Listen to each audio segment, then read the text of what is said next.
Hey, welcome back to Living in Oxford. I am Layla Modetz, your host, a Michigan realtor, and today I want to walk you through the buying process here in Michigan.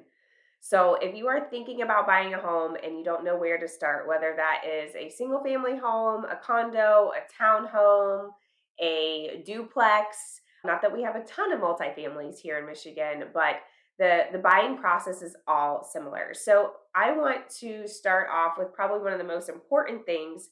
One is finding the realtor that is going to have your best interest.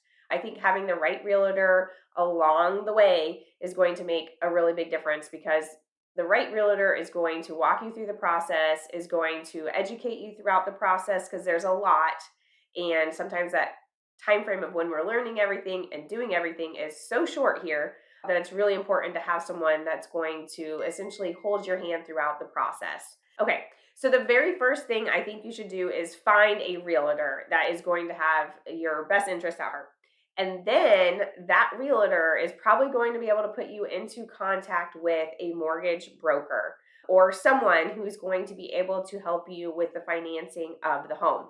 Now, if you're buying the house cash, then you don't have to worry about that element. But normally, your first home, maybe your vacation home or something, you're going to be financing here. So in Michigan, we have mortgage brokers, we have banks, different forms of lending institutions that you can borrow money to get a mortgage to buy the house. So what's really important is that you have the conversation in the very get-go with the person who's going to be able to look at your income, look at your debt, actually look at it, not just on the phone. Hey, yeah, I make $2,000 a month and I have $500 of expenses. No, they're actually going to look at your W or your 1099, your bank statements, however it is, and they're going to calculate how much you make, how much debt you have, so they can really pre-approve you and tell you what house you can afford. Now, they're going to say, after looking at everything, you're pre-approved for X amount. Okay, let's just say $500,000. Now, the next important question is, do you want to afford the house payment for $500,000 or whatever that you've been approved? This is really important because just because you're approved for something doesn't mean that's the amount of money you want to spend. You might only want to spend as much money as a $400,000 house because you have to account for your mortgage, your insurance, your property taxes. Your property taxes go up every year. You have other expenses. Maybe you're planning for a baby. Maybe you're planning on buying another home. Maybe you're planning on doing vacations or something, and you just don't want to extend yourself all the way to where you're pre-approved for. So once you're pre-approved, then make sure you're comfortable with those numbers. And if you're not, if you say, I want my monthly payments to be X, then the mortgage person can say, okay, then you're going to be looking at this range of a mortgage. So step number one, find the realtor. Step number two, go ahead and get pre-approved with a mortgage company so that you know exactly what you can afford and what you want to afford. And then after that, you're going to circle back with your realtor and you're going to have what we call a buyer's consultation. In a buyer's consultation, it's mainly realtors asking you questions to understand what it is that you're looking for in your next home. What are your needs? And then what's nice to have. So usually that looks like this. We're going to say, all right, do you work? Okay. Do you want to be within a certain commute of work? Maybe it's 20 minutes. Maybe it's 30 minutes. Maybe you're accustomed to commuting because you're coming from a really large city and you're okay with an hour commute. Whatever that is, we can build that into the MLS search so that we're only searching for houses within the parameters of where you want to be living wise and working wise. Then the next thing we're going to talk about, here in Michigan, we have basements. Not all houses have basements. So maybe a basement is a must have. Maybe a basement is not something to have. You don't care about it. Maybe a slab is fine. But if you're buying a house on a slab, just know that sometimes plumbing, electrical, HVAC might be a little bit more difficult to work with, but that's just something to keep in mind. So anyways, we're going to go over, do you need a basement? Do you need a garage? What size garage? How many bedrooms do you need? How many bathrooms do you need? Does it need to be in a certain school district? That's always a good one to know. And then do you need anything specific like fencing, or do you need the aisleways and doorways large enough for a wheelchair? So we go over all that in your buyer's consultation. So that's step number 3. Then what the realtor does is they go ahead and they go into the MLS. They put all of your search criteria, just your needs, not your wants, because we don't want to be too much filtering. We put all your needs into the MLS. and we set up a search so that you get notified and we get notified as soon as a house hits the market that meets your search criteria, at least the bare minimum of it. And then after that, you're going to go ahead, you're going to preview houses with your agent. They're going to show you, they're going to point out things, the good things about the house, the bad things about the house. If you like a house, they're going to do a little bit of due diligence before you make an offer. So they're going to go ahead and they're going to check those property taxes. What are they currently? And if you really like a house and you're interested in it, what I always tell my clients is go ahead and call that city or the township and ask them, hey, I'm looking at buying this property. It's listed for sale at X. Can you give me an estimate of what my property taxes will be when I become the homeowner? Now, this is super important in Michigan because we have relatively high property taxes compared to other states like Colorado. And it's really important because if you're looking at a home that a homeowner has owned for 20 years, it's one original owner, you're thinking, this is great. One original owner, they maintained it and everything, which is really nice. But what they're paying in property taxes, if you base what your property taxes are going to be based on that, you're going to be way off mark. And you might be really uncomfortable when you move in and you get your first updated tax payment. So always call the township and ask them what the new taxes are estimated to be. That's the best source. So then you're going to do your due diligence and say everything checks out. The payments check out, the school checks out, the house checks out, the location checks out. So now you're getting ready to make an offer. So when you go to make an offer here in Michigan, we don't have one standard purchase agreement. Basically, every brokerage has their own purchase agreement. MLSs have purchase agreements. And you're going to work with your realtor. They're going to fill out the purchase agreement. And a couple important things to note on a purchase agreement. One, it's going to have the amount of money that you're offering on the property. It's going to have the items that are included, like appliances. It's very common here in Michigan for existing homes to have appliances. If you're looking at new construction, most often they don't.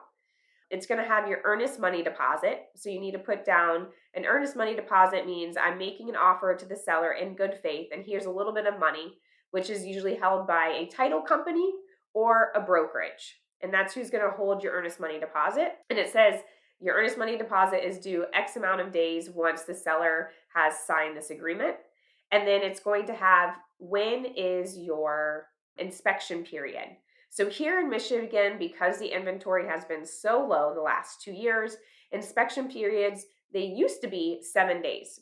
And then you'll see them getting tighter and tighter and tighter. So 7 days was the normal. If you can get 7 days right now, that's really good because it means there weren't multiple offers. But then we started seeing 5 days, 3 days, 2 days, and inspection waiver, which I don't advise you to do. And so you want to make sure you have enough days on there to do your inspection period. And then if you're doing a well and septic inspection, that's a separate addendum. And that's usually more of a 10-day inspection time frame just because water samples take a while to come back. So you've got anywhere between 7 and 10 days to do your due diligence to inspect the property. And then after that, once you've made it through inspections, if you need to negotiate anything, the next step is ordering the appraisal. You'll say to your loan officer, hey, I'm good to go. We've made it through the inspection. Your agent will probably, you are fine to go ahead and order that appraisal. That gets ordered. It usually takes anywhere between 5 to 10 business days once you order the appraisal for the appraiser to go out to the house, and then you get your appraisal report back. So that's another 5 to 10 business days. Because of inventory being low right now, it can be a little bit quicker, so maybe 7 business days. And then once that comes in, everyone's been working on the background. So the title company has been doing the title search. So you've gotten your title commitment, and it's going to say, yes, the sellers own it. There's nothing that needs to be cleared up on title, or maybe there's something that needs to be cleared up on title, which the seller is working on with their agent on that end while you're working through your due diligence of the inspection, ordering the appraisal. And then once the appraisal comes in, as long as the appraisal comes back in at the value you offered the seller, there's nothing you need to do. You simply need to make sure you're giving the loan officer any documents they've been requesting, because sometimes when you're processing the loan, they say, hey, we need updated bank statements or an updated pay stub. We need proof of your homeowner's insurance. So all of that's working in the background. And then once the lender has everything they need, a house has been appraised, and the lender is going to give you what's called the clear to close. And in the industry, we call that CTC. So those are the best 3 letters we can hear during our deals, because once you hear CTC, that means you are in the home stretch. We're going to work on coordinating the closing date. So as a buyer, you can either close on your own with your realtor and title company, or sometimes if it coordinates, the seller, the buyer, the seller's agent, the buyer's agent, both title companies, we all get together at one location and have the closing. And that works out really well because everyone gets to sign their paperwork, and then they get to ask questions like, hey, when is trash day? What internet providers have you used and do you currently use? Anything in particular about the property you can tell us. So that's a really good time. It doesn't always work like that. Sometimes people are out of town, sometimes work commitments, sometimes the seller lives out of state and is selling it. So in a nutshell, that is the process. So really quick, let's recap. Number one, you're going to find the realtor that works best for you, that's going to walk you through and educate you throughout the process.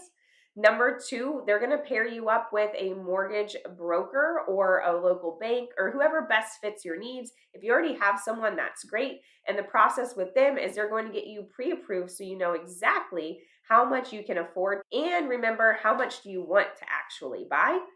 And then the fourth step is going to be getting back with your realtor, having that buyer consult, going over what's important, what are your needs, and what are the nice to haves. And then you set off on your journey, you go look at homes, and then once you find that home, then you go make an offer, you get under contract, you do the due diligence period, which here in Michigan is anywhere between 7 to 10 days for home inspections. It could be quicker, like 2 days if you're in a multiple offer situation. And then once you've made it through inspection, you're going to order the appraisal. You'll wait another 7 to 10 days for that appraisal report to come back in. And then the famous 3-letter words, CTC, clear to close. And then you're good to go ahead and schedule your closing and go ahead and close. And then just be aware that because inventory is so low here, that sometimes when we close, the sellers need occupancy. So if the seller needs occupancy, it means they need to live in the house after closing. And so it's custom now for 30 days. The seller lives there for 30 days. And if you're in a multiple offer situation, usually the seller lives there for 30 days for free. And that's nice because your mortgage payment's not coming that month. But I have seen them as long as 60 days. And last year I learned that we had changed some rules and you can actually have them there for 120 days. Now, I don't know if that has changed. That was a new thing last year in 2023. So the seller could actually stay there for 120 days. In that case, you would be wanting them to rent back the property for you since you are going to be paying property taxes, homeowners insurance, and your mortgage. Well, I hope you guys found that very helpful. I'm going to go ahead and do a few more videos breaking down everything I have my clients look for during a home inspection, what items to order and all that. So if you like this video, go ahead and click the subscribe button, leave a comment, let me know what questions you guys have. I can elaborate those more. And like I said, I'll do another video highlighting buyer inspection items and a seller video just like this. Thanks for joining us here on Living in Oxford. I'm Layla Modetz, and I am a licensed realtor here in Michigan. Looking forward to helping you guys. My contact information is below, so if you guys want to reach out, you're interested in buying or selling here in Michigan, I'd love to help you. See you on the next one.